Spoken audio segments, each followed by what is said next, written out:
Look at your life. You call it responsible. You call it settling down or playing it safe.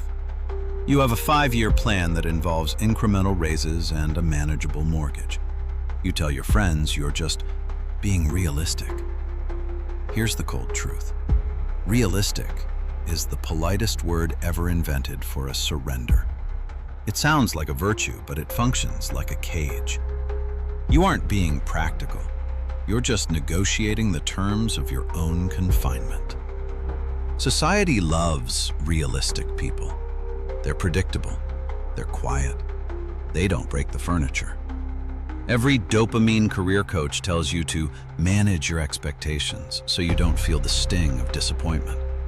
They sold you practicality as a shield, but it's actually a blindfold. By refusing to aim for anything that looks unrealistic, you've ensured that you can never miss, but you've also ensured that you will never move. You are standing perfectly still in a burning room, congratulating yourself on how level-headed you're being while the ceiling collapses. Realistic is just the label you put on your fear, so you don't have to look it in the eye. It is a linguistic trick.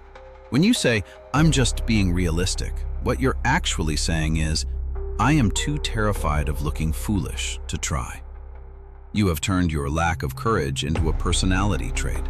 You've convinced yourself that dreaming is for the young or the delusional, while realism is for the mature.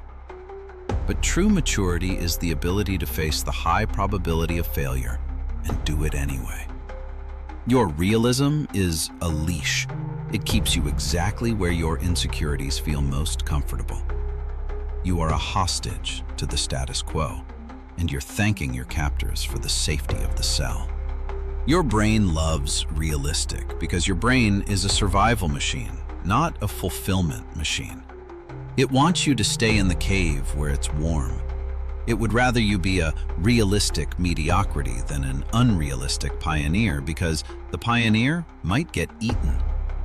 Your ego is protecting an identity that is already rotting.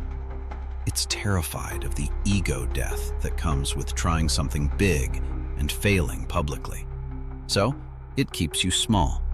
It tells you that the unrealistic path is a fantasy, while your current boredom is the real world. The real world isn't boring. You are boring. And you're using realism as the excuse to stay that way. Kill the realistic version of yourself today. Stop asking if a goal is attainable and start asking if it's worth your life, because you are going to die anyway. You might as well die reaching for something that makes your blood move. Do the thing that has a 90% chance of making you look like an amateur. The mirror is always there. Stop looking away.